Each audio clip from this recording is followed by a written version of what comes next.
અયોધ્યામાં શ્રી રામ મંદિર પ્રાણ પ્રતિષ્ઠા મહોત્સવ નિમિત્તે થરામાં ભવ્ય શોભાયાત્રા કાઢવામાં આવી।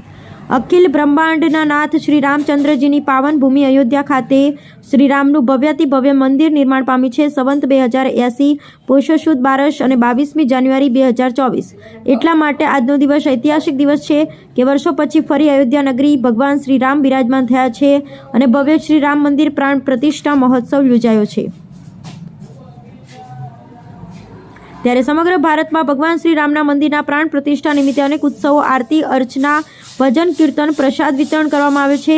ભારત દેશમાં દિવાળી જેવો માહોલ જોવા મળી રહ્યો છે। ત્યારે કાંકરેજ તાલુકાના વેપારી મથક થરા જૂના ગામતળમાં બિરાજમાન શ્રી રામજી મંદિરે ભજન, સત્સંગ, શ્રી રામ રાજ્યાભિષેકનો પાઠ, ગ્વાલીનાથ મહાદેવ મંદિરથી શ્રી રામ મંદિર સુધી કુંવારિકાઓ દ્વારા કળશ યાત્રા બાદ મંદિર પરિસરમાં દરેક કાર સેવકોને શ્રી જાજાવાડા ગ્વાલીનાથ મંદિરના સંત શ્રી ભરતપુરી બાપુ થરા, સ્ટેટ માજી રાજવી એવં નગરપાલિકા પ્રમુખ પૃથ્વીરાજસિંહ વાઘેલાના વરદ હસ્તે કાર સેવક અણદાભાઈ પટેલ, નટુભાઈ પ્રજાપતિ, ગિરીશભાઈ પટેલ, અચરતલાલ ઠક્કર, કિરીટભાઈ અખાણી, રાયમલભાઈ ચૌધરી, ભૂપેન્દ્રસિંહ ડી પરમાર, દિનેશભાઈ જોશી અદગામ, પેથાભાઈ પટેલ ચાંગા સહિત લગભગ 50 કાર સેવકોને ખેસ ઓઢાડી શ્રી રામ સેવા સમિતિ થરા દ્વારા સન્માનપત્ર આપી સન્માન કરાયું।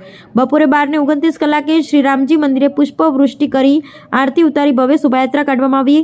શ્રી બાબા રામદેવ પીર મંદિરે શોભાયાત્રા પહોંચતા પ્રવીણભાઈ પરમાર, કિશનભાઈ શ્રીમાળી સહિત બુકોલિયા પરમાર પરિવારે તેમજ શ્રી ઓગડ વિદ્યા મંદિર, CM શાહ કન્યા વિદ્યાલય, ધી પ્રગતિ કોઓપરેટિવ પ્રાથમિક શાળા તથા શ્રી મધુશિવ પ્રાથમિક શાળાના આચાર્ય અને સ્ટાફ પરિવાર દ્વારા ભગવાન શ્રી રામની શોભાયાત્રાનું શ્રી ઓગડ વિદ્યા મંદિરના આંગણે ભવ્ય સ્વાગત કરવામાં આવ્યું હતું। શાળાના આચાર્ય ડૉક્ટર હિમાંશુભાઈ શાહ દ્વારા ભગવાન શ્રી રામની પ્રતિમાને ફુલાર પહેરાવી પ્રભુના આશીર્વાદ લીધા હતા।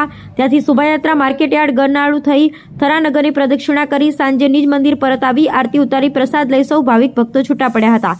રામલલ્લાની પુનઃ પ્રાણ પ્રતિષ્ઠાની ઉજવણી નિમિત્તે થરાનગરજનોએ સ્વૈચ્છિક બંધ પાળી સમગ્ર વેપારી ભાઈઓ, નોકરિયાતો, વેપારી મંડળ, વિશ્વ હિન્દુ પરિષદ, જુદા જુદા હિન્દુ સંગઠનો, સોસાયટી, મહોલ્લા, શેરીઓમાંથી વિશાળ સંખ્યામાં ધર્મપ્રેમી લોકો આ શોભાયાત્રામાં જોડાયા હતા। સમગ્ર કાર્યક્રમનું સંચાલન લોક સાહિત્યકાર દીપકભાઈ જોશી, હિતેશભાઈ સોનીએ કર્યું હતું। Bureau report Prajapati Kankrej.